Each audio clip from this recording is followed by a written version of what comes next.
Programa ricardoorlandini.net.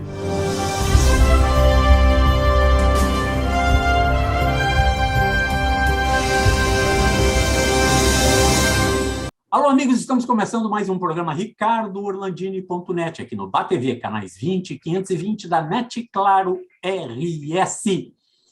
Nosso convidado de hoje é um antigo amigo, um cara que está envolvido até o pescoço há décadas, numa área extremamente importante para os veículos de comunicação, que é a área publicitária. Estamos com Samir Salimem, publicitário, empresário, conselheiro de várias organizações, que vai nos contar um pouquinho da história da sua vida e falar desse mercado publicitário tão importante no Brasil e suas nuances, suas diferenças em relação a outros lugares do mundo. Tudo bem, Samir?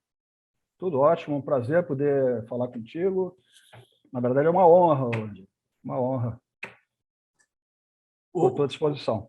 Samir, conta um pouquinho da tua história, porque tu não era nem menor aprendiz, né? Já estava no berço, já estava fazendo publicidade. Na verdade, assim, por levar um sobrenome bastante pesado, né, no bom sentido da palavra, sendo filho de Salimem Júnior, a primeira coisa que eu pensei, logo que eu me tornei gente, é que meu nome era Samir, né? Então, eu procurei, a partir desde já, procurar criar minha identidade, né? Na verdade, o primeiro impacto que eu tive, eu costumo dizer que eu fui criado nos estúdios de rádio e televisão, né? Pela carreira do pai, né? Do Salimem. Mas, assim, buscando a memória, o primeiro anúncio, a primeira aparição minha foi com 5 anos de idade, que era um anúncio nas revistas da época, acho que era Manchete, Fatos e Fotos, enfim, não me lembro bem qual era a mídia, onde eu, com 5 anos de idade, fiz um anúncio colocando o chinelo franciscano, né? Sandália franciscana do Dia do Papai. Então, era eu ali, a minha mãe estava ajoelhada, mas eu acho que na época não apareceu ela, mas, enfim, e estava ali. Então, foi minha primeira atuação, né?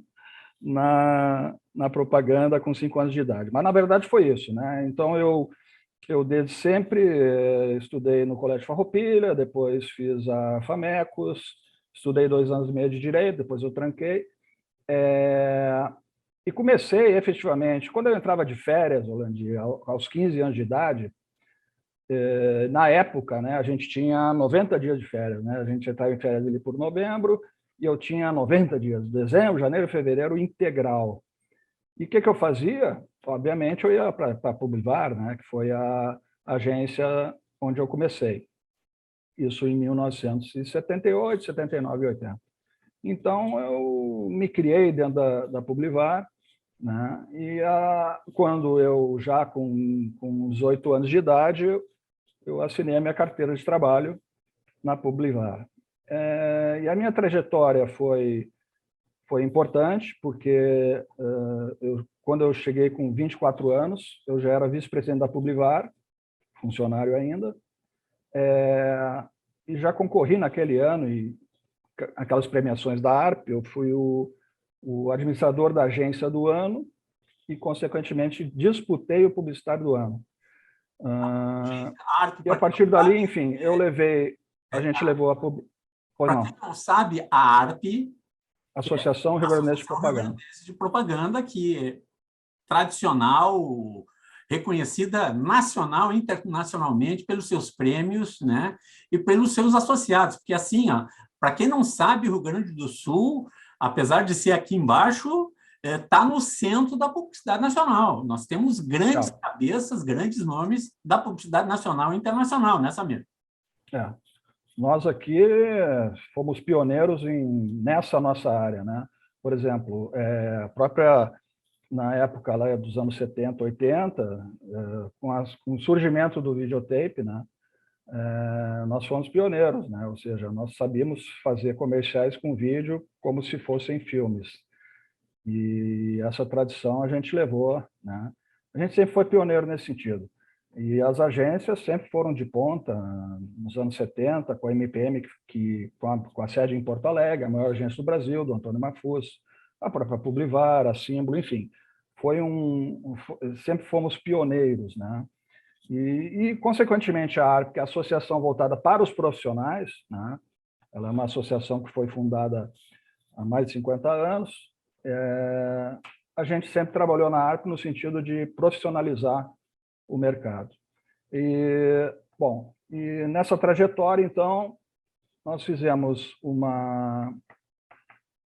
levamos a Publivar até 1988, quando a gente faz uma fusão com a Símbolo Propaganda. E, naquele momento, a gente se torna a maior agência do Rio Grande do Sul, porque até aquele momento existia a MPM lá no topo, a maior agência do Brasil. Depois vinha a Símbolo, a própria Publivar, a Standard e outras na época. Com a fusão, nós nos tornamos a maior agência do Estado e a 11ª do país. Essa fusão foi resolvida no final de semana, porque eu já fazia um acordo operacional com a Artplan do Rio de Janeiro, onde eu atendia clientes da Artplan no mercado do Rio Grande do Sul, e eles nos apoiavam nos clientes que tinham participação tanto no mercado do Rio de Janeiro como no Brasil. Enquanto eu estava negociando, Orlando, porque a Artplan queria montar a Artplan Sul, o que acabou acontecendo a posteriori, o Salimem, num churrasco, junto com o Dalto Franchini, num final de semana, eles resolveram fazer a fusão. E por que eu digo isso? Porque, na verdade, o Salimem, quando tinha a Salimem e Franchini, ele levou essa agência, nos anos 60, até 1969, quando ele sai da sociedade do Dalto e funda a TV Difusora, hoje Bandeirantes. Então, no momento que ele se tornou empresário de televisão, obviamente ele não poderia ter uma agência. E o Dalto abriu a Símbolo Propaganda com todos os clientes da Salimem e Franchini. Então, como existia já essa convergência muito importante, assim foi feito. E lá eu fiquei, aí já na condição de sócio, e em 1998 eu saio, então, da sociedade, ou seja, durante 18 anos eu trabalhei com o Salimem, e é um convite da Renner Hermann e do João Satti, eu me tornei sócio da Competence. Lá eu fiquei Pois não. Eu quero te interromper para não perder um gancho que tu desse aí, a gente abre um rápido parênteses. Muita gente não sabe que comerciais de televisão, tu falasse, videotape, coisa e tal, comerciais de televisão eram feitos no Rio de Janeiro, São Paulo e em Porto Alegre. Nós tínhamos um centro de produção, graças à RBS. Isso aí, a RBS tinha muito forte, que inclusive fazia muita coisa da Globo, era feita em Porto Alegre, na RBS. E muitos comerciais produzidos pelas agências gaúchas feitas aqui e de outras agências do país vinham fazer aqui os estudos da RBS, é isso? Exatamente. E o interessante, no caso de externas, a gente só podia fazer no final de semana, em função... Na época, né, o equipamento era disponível para a RBS, né, a TV Gaúcha, né? E, na verdade, então, a gente só tinha 24 horas, só tinha sábado e domingo quando a gente fazia os filmes externos. Então, vocês imaginem, da nova geração, o quanto era um complexo esse assunto. Mas, na verdade, era exatamente isso que tu comentasse. E a formação desses profissionais, Jorginho Furtado, Zé Pedro Goulart, Sérgio Amon, Henrique Salimem, uma série de profissionais que fizeram, João Carlos Serres, que acabou falecendo semana passada, fizeram a nossa história. É por isso que a gente considera nós gaúchos como pioneiros nessa situação, onde o eixo Rio-São Paulo não sabia fazer. Não sabia fazer. Como é que vocês conseguem fazer produções em videotape?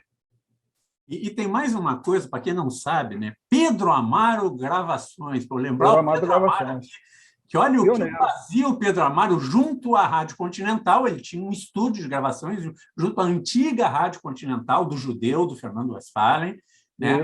Ali na Andradas 1155, quinto andar, depois ele alugou outro andar, o Pedro Amaro. Muita coisa de áudio era feita ali, gravações maravilhosas, né? Sem dúvida. É um momento mágico, porque no começo dos anos 70, o Salimem montando as suas redes, a rede de emissoras independentes, né, foi um momento mágico da comunicação no país. Né? A Rede Globo tinha a TV Globo Rio São Paulo, a TV Gaúcha aqui, ou seja, aquele momento do começo dos anos 70 foi a formação das redes nacionais. Então, voltando para a propaganda, no caso do Pedrinho Amaro, que foi um mestre também na área dele, que é a área de produção de áudio, também, né? Então, me falharia a memória para citar as dezenas de profissionais que fizeram a nossa história, né? E o interessante, né, é a questão da censura, né, Orlandinho? Nós chegamos a comentar a semana passada quando conversamos, né? Vale a pena lembrar, porque tem gente saudoso aí no país, tá? De todos os extremos políticos. Todos, tem que ter um controle da mídia, um controle da mídia. O Samir, conta o ridículo que chegou a censura no Brasil. Olha, cara, como é que eu posso te dizer? Eu acho que o que eu falar aqui, as novas gerações não vão acreditar, né? Mas, enfim, todo trabalho que a gente fazia de propaganda ia para a censura, e a censura aprovava com restrições, né? Então, eu cheguei a pegar... Coca-Cola, porque Coca-Cola é bom, porque isso qualquer texto. Use o sapato tal, use a sandália franciscana. Tinha que passar pela censura, gente. 100%. O carimbo da censura. O carimbo da censura. Era uma coisa... Olha, a gente tinha que ter uma criatividade além do... Era inacreditável, né? Então, a palavra merda, tiravam, tesão, enfim, o que vocês imaginarem, tudo não podia, né? Foi um momento muito duro em que a propaganda brasileira conseguiu dar a volta, né? Com muita criatividade. Mas era um processo terrível, terrível mesmo. Então, a gente montava estratégias, né, adequadas a cada cliente, né? No sentido de ter a autenticidade da ideia e, consequentemente, que o objetivo era atingido, mesmo não podendo falar ou escrever, enfim. E para quem não sabe, nossa geração lembra, tu ia numa peça de teatro, ali no Teatro Leopoldina, por exemplo, lá na frente tinha um cara de terno e gravata, ou um cara ou uma senhora anotando e vendo o texto, se os caras estavam seguindo o texto, estavam cantando as músicas que estavam liberadas para aquela peça de teatro. Era o censor ali. O teatro ele só podia atuar a partir da liberação da censura, e mesmo assim tinha diariamente em cada teatro um fiscal, enfim, que inclusive derrubava a peça, fechava.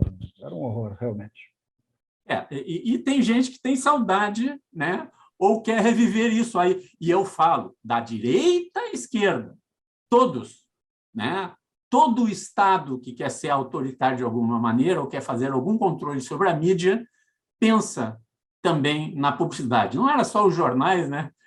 O Estadão e o JB publicando receita de bolo nas colunas dos grandes colunistas brasileiros. Né? Aí chegava a ser cômico. Eu, outro dia, encontrei o João Antônio, o Toninho Badarati, né?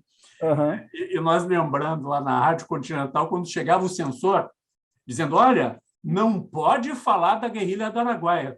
Aí todo mundo se olhava, tem guerrilha no Araguaia? Pô, não pode falar que sequestraram o cônsul tal. Pô, sequestraram o cônsul tal. O maior fornecedor de informações para os veículos de comunicação censurados era a própria censura, né? Era um troço incrível, né, Samir? Mas vamos continuar.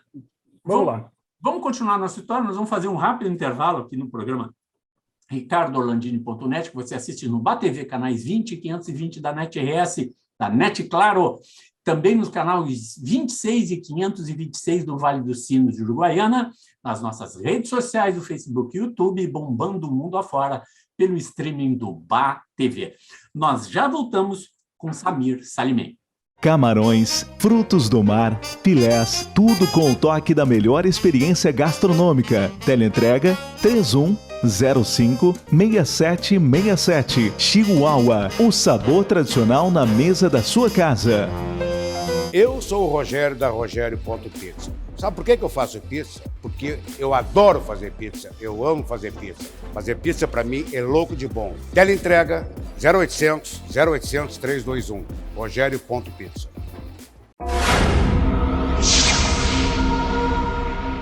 Estamos de volta com o programa RicardoOrlandini.net, conversando com meu amigo Samir Salimem, que é empresário, publicitário, conselheiro de várias agências, de vários grupos publicitários, e uma pessoa que tem uma história para contar. Samir, vamos voltar à nossa linha, falamos até de censura, né? Porque a gente tem que lembrar isso aí, e falamos, nós bairristas adoramos o nosso estado, lembrando que o Rio Grande do Sul, sim, foi uma pedra no sapato de Rio e São Paulo, com essas nossas produtoras, tanto de vídeo quanto de áudio aqui no Rio Grande do Sul.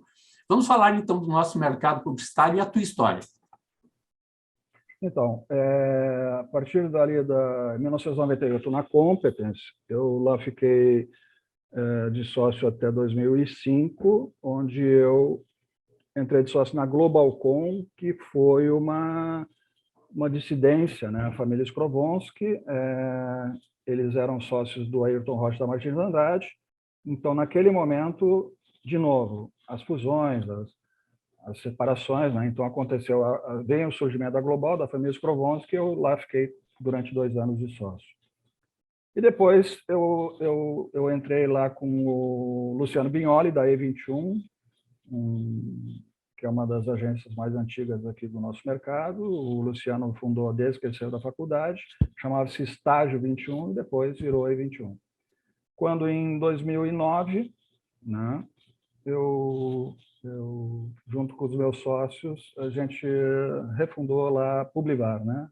Já com um conceito já de integração do digital, né? Então, a Publivar On, né, ficou no mercado até 2019, quando nós encerramos as atividades e eu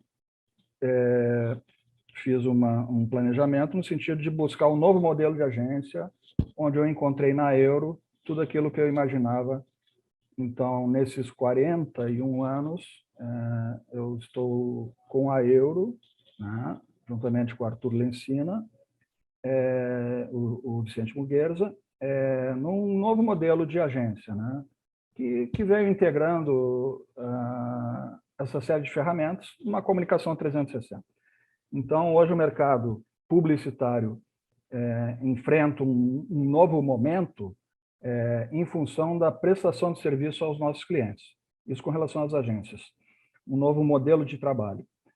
Com relação à mídia, inegavelmente, ela hoje o mercado está num momento excepcional em termos de recuperação, né? Com tudo isso que vem acontecendo, né? E em função do que aconteceu, que foi esse marco da pandemia.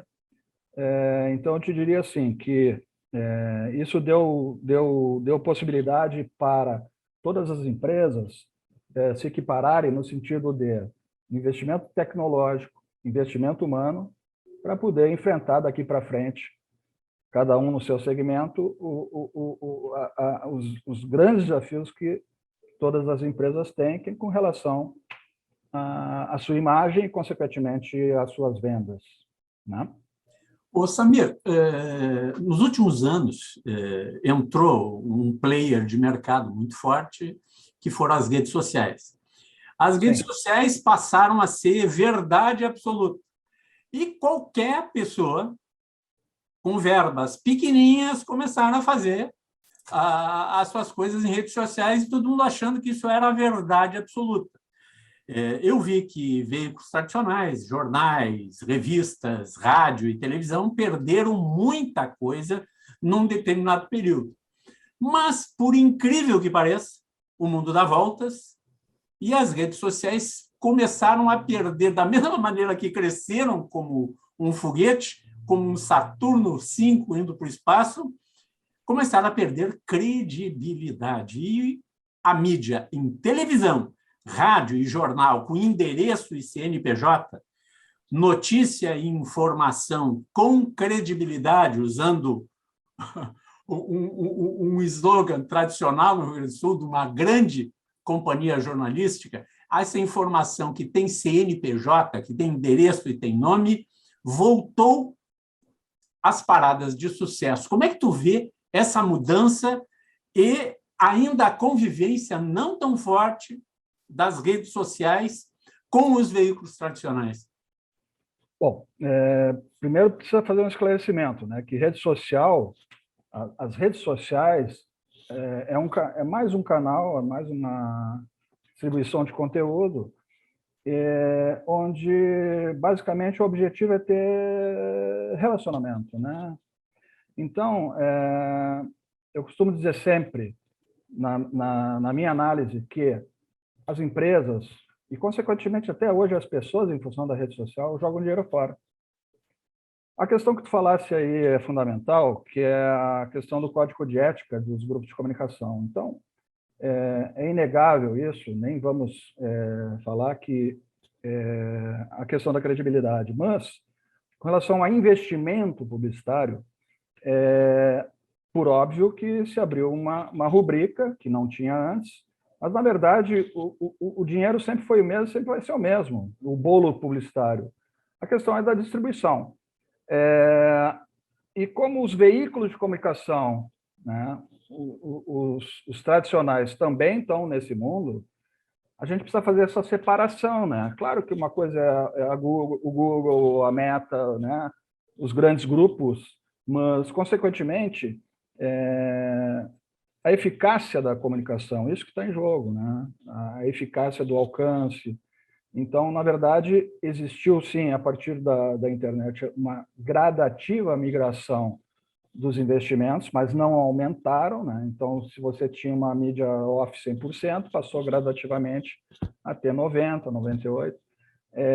E um dado assim que eu posso te resumir, mais ou menos, é que eu sempre me baseio, por exemplo, no que eu julgo lá no CONAR, né? Então, as propagandas enganosas. Até 2015, eu tinha uma proporção de leads de 95% a 5%, né? 5% eram problemas na internet. Hoje, infelizmente, por quê? Tu estabelece assim, bom, eventualmente tem um filme que tem problemas, mas mas tudo que acontece hoje de problema, de enganoso, de problemas estruturais, são praticamente 100%. Então, a gente julga 98% de problemas de propaganda enganosa no mundo digital. Então, para resumir, é isso. Cada veículo tem a sua função, mas o grande problema hoje é dar resultado, dar retorno. Então, eu sinto pena de microempresários que têm uma verba, às vezes, que tem uma loja só, que tem uma verba, sei lá, de R$2.000 e simplesmente acreditam que colocando no Instagram ou nessas redes que vai dar resultado, quando, na verdade, não dá nenhum resultado. Não dá resultado, e eu vou te dizer por outro motivo, né? Sim, são vários. No rádio, tu não tem como dizer não quero escutar o comercial A, B ou C. No Facebook, tu pode dizer que tu não quer receber publicidade. E a cada dia que passa, o Samir tem mais amigos que já fizeram isso no Facebook, já fizeram isso no Instagram. Não querem receber publicidade. Exatamente. Tá? Então, a rede social virou, para a grande maioria das pessoas, eu quero usar como rede social ou rede profissional e não quero ser incomodado por publicidade. Então, tu paga para não chegar em ninguém.